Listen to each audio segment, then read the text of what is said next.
പിതാവിൻ്റെയും പുത്രൻ്റെയും പരിശുദ്ധാത്മാവിൻ്റെയും നാമത്തിൽ ആമേൻ. അത്യുന്നതങ്ങളിൽ ദൈവത്തിനു മഹത്വം, ഭൂമിയിൽ ദൈവകൃപ ലഭിച്ചവർക്ക് സമാധാനം. ക്രിസ്തുമസ് ദൈവ മനുഷ്യനു വേണ്ടി പിള്ളക്കച്ച ഒരുക്കിയ ദിവസമാണ്.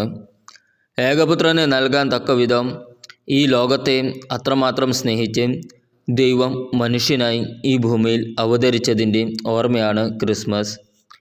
ഈ പ്രപഞ്ചത്തിലെ സർവ്വചരാചരങ്ങളിൽ മനുഷ്യനെ ശ്രേഷ്ഠനായി കണ്ടതുകൊണ്ടാണ് ദൈവം മനുഷ്യനായി അവതരിച്ചത്. അപരൻ്റെ ജീവിതത്തിൽ രക്ഷകനാകാൻ നിനക്ക് മനസ്സുണ്ടെങ്കിൽ അവൻ്റെ ഹൃദയത്തിൽ പിറക്കാൻ ദൈവം നിനക്ക് പിള്ളക്കച്ച ഒരുക്കും. സ്വാർത്ഥതയുടെ മതിൽക്കെട്ടുകൾ പൊളിച്ച് നിന്റെ മനസ്സിൻ്റെ പടിക്കലിരിക്കുന്ന പ്രതീക്ഷ നശിച്ച മനുഷ്യ ഹൃദയങ്ങളിൽ രക്ഷകനായി ജന്മമെടുക്കുവാൻ ദൈവം നിനക്ക് പുൽക്കൂടൊരുക്കും. ക്രിസ്തുമസ് ദൈവം മനുഷ്യനെ സ്നേഹിച്ചതിൻ്റെ ഓർമ്മ ആഘോഷമാണ്. ആരാധന ക്രമവത്സരത്തിൽ ആണ്ടിലൊരിക്കൽ മാത്രം ഓർക്കുന്ന ഒരു ക്രിസ്മസ് ആകാതെ അനുദിനം പ്രതീക്ഷ പറ്റിയവരുടെ, പ്രതീക്ഷകൾ നഷ്ടപ്പെട്ടു പോയവരുടെ നൊമ്പരങ്ങളിൽ പ്രതീക്ഷയുടെ പുതുനിലാവായി, പ്രകാശത്തിൻ്റെ പ്രത്യാശ താരമായി, ആനന്ദ നൃത്തമാലപിക്കുന്ന മാലാഖിയായി, വാഗ്ദാനങ്ങൾ നൽകുന്ന ദൈവദൂതരായി പ്രത്യക്ഷപ്പെടുവാൻ ഉണ്ണീശോയെ ഞങ്ങളെ അനുഗ്രഹിക്കണമേ. ആമേൻ. പുൽത്തൊഴുത്തിലെ പുണ്യമായ ദിവ്യ പൈതലേ, എന്നെ നിന്റെ പുൽക്കൂട്ടിൽ ആനന്ദഗാനമാലപിക്കുന്ന മാലാഖിയാക്കി മാറ്റണമേ. വിശുദ്ധ മത്തായി എഴുതിയ സുവിശേഷം 1-ാം അധ്യായം 1 മുതൽ 25 വരെയുള്ള വാക്യങ്ങൾ. അബ്രാഹത്തിൻ്റെ പുത്രനായ ദാവീദിൻ്റെ പുത്രൻ യേശുക്രിസ്തുവിൻ്റെ വംശാവലി ഗ്രന്ഥം. അബ്രാഹാം ഇസഹാക്കിൻ്റെ പിതാവായിരുന്നു. ഇസഹാക്ക് യാക്കോബിൻ്റെയും, യാക്കോബ് യൂദയായുടെയും സഹോദരന്മാരുടെയും പിതാവായിരുന്നു. താമാരിൽ നിന്ന് ജനിച്ച പെരേസിൻ്റെയും സെരായുടെയും പിതാവായിരുന്നു യൂദ. പെരേസ് ഹെസ്രോൻ്റെയും, ഹെസ്രോൻ ആരാമിൻ്റെയും പിതാവായിരുന്നു. ആരാം അമിനാദാബിൻ്റെയും, അമിനാദാബ് നക്ഷോൻ്റെയും, നക്ഷോൻ സൽമോൻ്റെയും പിതാവായിരുന്നു. സൽമോൻ റാഹാബിൽ നിന്ന് ജനിച്ച ബോവാസിൻ്റെയും, ബോവാസ് റൂത്തിൽ നിന്ന് ജനിച്ച ഓബദിൻ്റെയും, ഓബദ് ജസ്സയുടെയും, ജസ്സെ ദാവീദ് രാജാവിൻ്റെയും പിതാവായിരുന്നു. ദാവീദ് ഉരിയായുടെ ഭാര്യയിൽ നിന്ന് ജനിച്ച സോളമൻ്റെ പിതാവായിരുന്നു.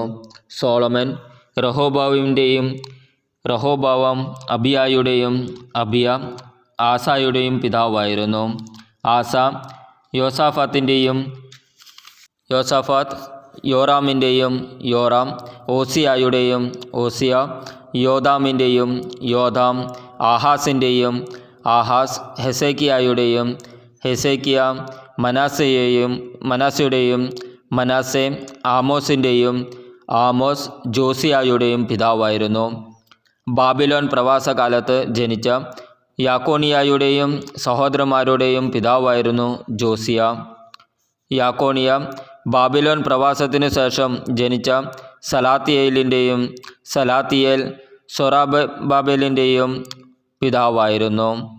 സൊറാബാബേൽ അബിയൂദിൻ്റെയും, അബിയൂദ് എലിയാക്കിമിൻ്റെയും, എലിയാക്കിം ആസോറിൻ്റെയും, ആസോർ സോദാക്കിൻ്റെയും, സോദാക്ക് സാദോക്ക് അക്കീമിൻ്റെയും, അക്കീം എലിയൂദിൻ്റെയും, എലിയൂദ് എലയാസാറിൻ്റെയും, എലയാസാർ മാതാൻ്റെയും, മാതാൻ യാക്കോബിൻ്റെയും പിതാവായിരുന്നു. യാക്കോബ് മറിയത്തിൻ്റെ ഭർത്താവായ ജോസഫിൻ്റെ പിതാവായിരുന്നു. അവളിൽ നിന്ന് ക്രിസ്തു എന്ന് വിളിക്കപ്പെടുന്ന യേശു ജനിച്ചു. ഇങ്ങനെ അബ്രാഹാം മുതൽ ദാവീദ് വരെ 14, ദാവീദ് മുതൽ ബാബിലോൺ പ്രവാസം വരെ 14, ബാബിലോൺ പ്രവാസം മുതൽ ക്രിസ്തു വരെ 14 തലമുറകളാണ് ആകെയുള്ളത്. യേശുക്രിസ്തുവിൻ്റെ ജനനം ഇപ്രകാരമായിരുന്നു. അവൻ്റെ മാതാവായ മറിയവും ജോസഫും തമ്മിലുള്ള വിവാഹ നിശ്ചയം കഴിഞ്ഞിരിക്കെ അവർ സഹവസിക്കുന്നതിനു മുമ്പ് അവൾ പരിശുദ്ധാത്മാവിനാൽ ഗർഭിണിയായി കാണപ്പെട്ടു. അവളുടെ ഭർത്താവായ ജോസഫ് നീതിമാനാകിയാലും അവളെ അപമാനിതയാക്കാൻ ഇഷ്ടപ്പെടാകിയാലും അവളെ രഹസ്യമായി ഉപേക്ഷിക്കാൻ തീരുമാനിച്ചു. അവൻ ഇതേക്കുറിച്ച് ആലോചിച്ചു കൊണ്ടിരിക്കെ കർത്താവിൻ്റെ ദൂതൻ സ്വപ്നത്തിൽ പ്രത്യക്ഷപ്പെട്ട് അവനോട് പറഞ്ഞു, ദാവീദിൻ്റെ പുത്രനായ ജോസഫ്, മറിയത്തെ ഭാര്യയായി സ്വീകരിക്കാൻ ശങ്കിക്കേണ്ട. അവൾ ഗർഭം ധരിച്ചിരിക്കുന്നത് പരിശുദ്ധാത്മാവിൽ നിന്നാണ്. അവൾ ഒരു പുത്രനെ പ്രസവിക്കും. നീ അവന് യേശു എന്ന് പേരിടണം. എന്തെന്നാൽ അവൻ തൻ്റെ ജനത്തെ അവരുടെ പാപങ്ങളിൽ നിന്ന് മോചിപ്പിക്കും. കന്യക ഗർഭം ധരിച്ച് ഒരു പുത്രനെ പ്രസവിക്കും. ദൈവം നമ്മോട് കൂടെ എന്നർത്ഥമുള്ള എമ്മാനുവേൽ എന്ന് അവൻ വിളിക്കപ്പെടും എന്ന് കർത്താവ് പ്രവാചകൻ മുഖേന അരുളി ചെയ്തത് പൂർത്തിയാകാൻ വേണ്ടിയാണ് ഇതെല്ലാം സംഭവിച്ചത്. ജോസഫ് നിദ്രയിൽ നിന്ന് ഉണർന്ന് കർത്താവിൻ്റെ ദൂതൻ കൽപ്പിച്ചതുപോലെ പ്രവർത്തിച്ചു. അവൻ തൻ്റെ ഭാര്യയെ സ്വീകരിച്ചു. പുത്രനെ പ്രസവിക്കുന്നതുവരെ അവളെ അവൻ അറിഞ്ഞില്ല. അവൻ ശിശുവിന് യേശു എന്ന് പേരിട്ടു.